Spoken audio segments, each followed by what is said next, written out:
Since you've never had the opportunity to host the Masters on CBS. No, I never will. A tradition unlike any other. But I didn't know if maybe you had a little gym nance in you. You know, I don't. I don't even like the sound of that phrase. But but no. You know, it's like Darrell Hammond, who can do. Not that I'm an impressionist on his level, but Darrell Hammond can do everybody, and admits, throws his arms up in resignation. He can't do me. I don't know anybody that can do a good gym nance. Well, no, it's more of just the phrasing and the hushed tones of it. Like, play the music here, and I'll hello, friends.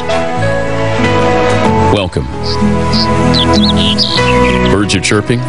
Dogwoods in full bloom. Oh, the azaleas. And you can smell the Masters on CBS.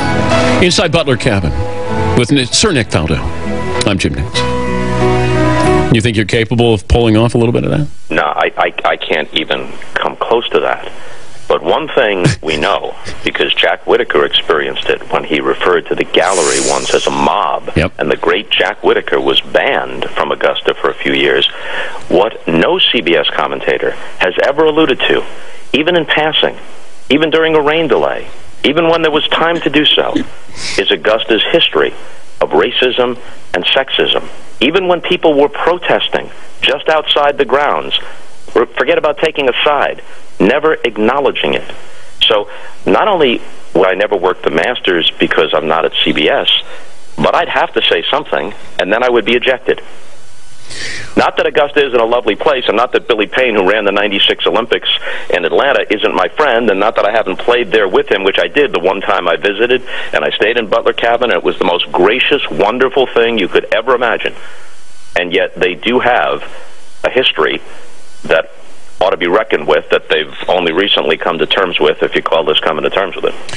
So, and obviously you won't be working for CBS because you're a lifer at NBC, but how could this be put into play? If you were hosting, let's say, what would you want the forum to be where you're able to talk about the history of Augusta, of Masters?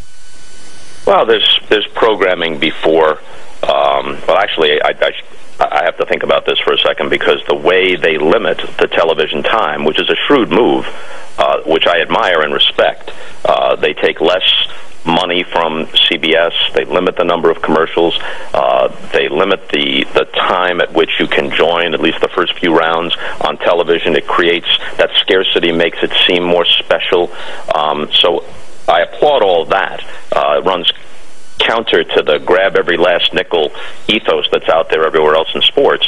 So you'd have to figure out where there would be a space, but there is peripheral programming, or there can be peripheral programming, and I'm not talking about forcing this issue down everyone's throats while Tiger Woods is lining up a birdie putt.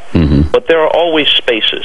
And what you're looking for here is not I would think, would not be a full discussion, because you couldn't do it justice, but an acknowledgement. Well, I'm not sure what the platform would be, the forum for that, but if it was something that led up to it, but it'd have to be on CBS in your opinion, not the Golf Channel talking about, right? Yeah, I think so. I just think that somebody should have had the guts to do it at some point along the way.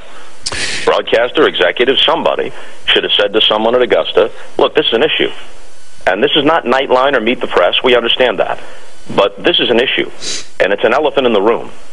And we're going to address it as concisely as we can, but we're going to address it so that our heads are not in the collective sand trap.